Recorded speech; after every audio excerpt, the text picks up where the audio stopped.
प्रश्नावली 10.2 पढ़ रहे थे हम। 2 सवाल कंप्लीट हो गए थे। अब तीसरा सवाल है, तीसरे का पहला। 1/1 0 है, 1 के बाद 1 2 3 4 5 6। इसको मानक रूप में बदलना है। कौन से रूप में बदलना है इसको? मानक रूप में। तो ये हो जाएगा आपका 1/10 की घात कितना हो जाएगा? 6। 10 की घात 6। तो ये यहाँ पर 1 का 1 गुणा में 10 की घात नीचे 6, तो ऊपर जाके हो जाएगा 10 की घात -6। इसमें 1 माइक्रोन बराबर ये m दे रखा है यहाँ पर m, तो हम भी यहाँ पर क्या लिख देंगे? m, यानी 10 की घात -6m। ये पहले का पहला सवाल है, इसको मानक रूप में बदलना था। अब दूसरा सवाल है इसका, तीसरे का दूसरा। इसमें 0 है, पॉइंट 1 2 3, फिर 1 2 3 1 2 3 1 2 3 1 2 3 1 2 3 1 2 3 1 2 3 4 5 6 1 2 3 4 5 6 और फिर आगे देखा आपको 16। इसको हमको मानक रूप में बदलना है। इसको मानक रूप में बदलना, तो 16 तो ऊपर लिख देते हैं। ये यहां से पॉइंट हटाएंगे, पॉइंट हटाएंगे तो कितनी जीरो लगेगी? 1 2 3 4 5 6 7 8 9 10 11 12 13 14 15 16 17 18 19 और 20। कितने अंक है ये? 20। तो 10 की घात कितनी हो जाएगी? 20। 10 की घात कितनी हो गई आपकी? 20। अब आगे लिखेंगे हम, ये हो जाएगा 1 16 गुणा, नीचे प्लस में है तो ऊपर जाके किस में हो जाएगी? ये माइनस में। ऊपर जाके किस में हो गई? ये माइनस में। ये यहाँ पर 16 है, एक संख्या छोड़ के पॉइंट लगाने के, यानी 1.6 गुणा हो जाएगा 10 की घात -20। पॉइंट के बाद एक संख्या, तो यहाँ प्लस में 1 लिखेंगे, तो ये हो जाएगा आपके पास में 1.6 गुणा 10 की घात -19। आगे इसमें लिख रखा है कूलम। ठीक है, तो हम भी इसमें लिखेंगे, यही आपका क्या है? उत्तर। ये हो गया आपका तीसरे का दूसरा सवाल। आपको यहाँ पर संख्या गिननी है, पॉइंट के बाद कितनी संख्या है उतनी आपको घात लगानी है 10 के ऊपर।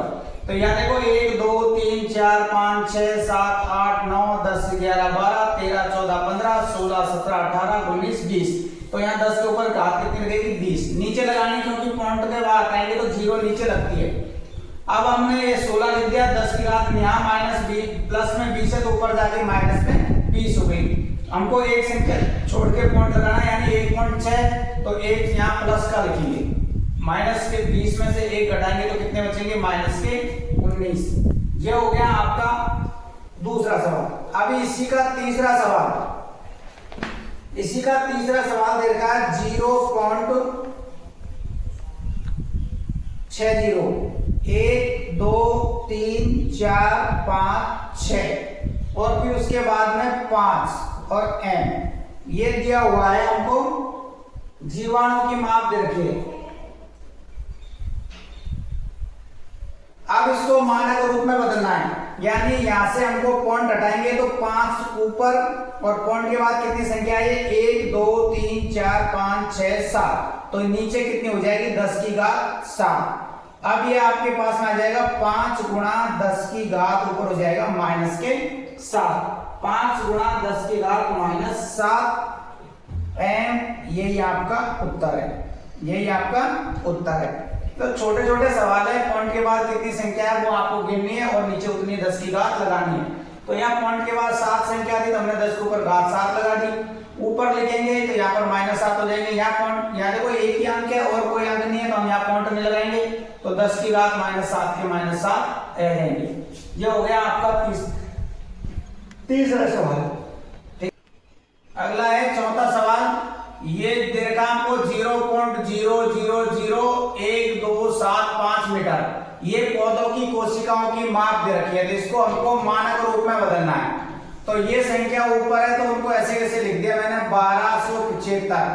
आप देखो यहाँ पॉइंट के बाद कितनी संख्या है? 1 2 3 4 5 6 7 8। तो यहाँ पर 10 की घात कितनी लिखेंगे हम? 8, यहाँ 10 की घात कितनी हो जाएगी 8 हो जाएगी।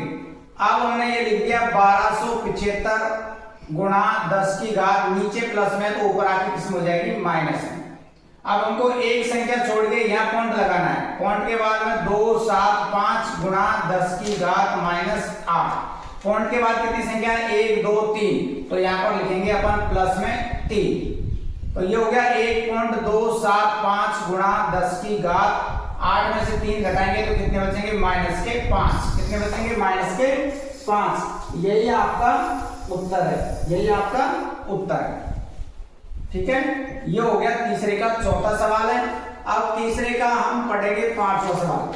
तीसरे के पांचवें सवाल में कागज की मोटाई दे रखी है अपन को 0.07 mm, 0.07 mm। तो इसको देखो पॉइंट घटाएंगे यहाँ पर, तो 7 का तो 7, पॉइंट के बाद कितने आएंगे 1 और 2, तो यहाँ पर 10 की घात कितनी लगेगी 2, तो ये हो जाएगा 7 गुणा 10 की घात माइनस 2 mm। यही आपका इसका उत्तर है, यही इसका उत्तर है 7 गुणा 10 की घात माइनस 2 mm। ये हो गया आपका तीसरा सवाल समाप्त। चौथा सवाल है आपका, एक ढेर में 5 किताबें हैं जिनमें से प्रत्येक की मोटाई 20 mm है। एक किताब की मोटाई कितनी है 20 mm, तो 5 किताबों की मोटाई, 5 किताबों की मोटाई, 5 किताबों की मोटाई हो जाएगी आपकी 20 गुणा 5 यानी कि 100 mm।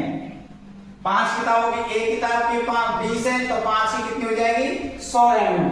5 किताबों की मोटाई, 5 कागज की सीट है, एक सीट की मोटाई, एक सीट की मोटाई, जो कागज की सीट प्रयोग में हुई है किताब में उसकी एक की मोटाई दे रखी है हमको 0.016 mm। एक कागज की सीट की मोटाई दे रखी है हमको 0.016 mm, तो 5 सीटों की कितनी हो जाएगी फिर 5 सीटों की मोटाई, 5 सीटों की मोटाई, तो ये हो जाएगा 0.016 गुणा 5, गुणा करेंगे 6 पंजे 30, हासिल की 3, 5 एकम 5 और 3 8, और 0 की 0, पॉइंट की जगह पॉइंट और 0 की 0, तो यानी ये हो गई 5 सीटों की मोटाई 0.08 mm। ये हो गई 5 सीटों की मोटाई। कुल मोटाई पूछी है उसने, कुल मोटाई याद करेंगे, कुल मोटाई कितनी हो जाएगी आपकी, देखो ये यहाँ पर कितना आया था 100 mm, किताब 5 किताबों की मोटाई कितनी थी 100 mm, और 5 सीटों की मोटाई कितनी है आपकी 0.08 mm। ठीक है, ये दोनों हो गई कि 5 किताबों की हो गई और ये हो गई आपकी 5 सीटों की मोटाई, तो इनको जोड़ेंगे तो ये आ जाएगा आपके पास में 100.08 mm, 100.50 mm।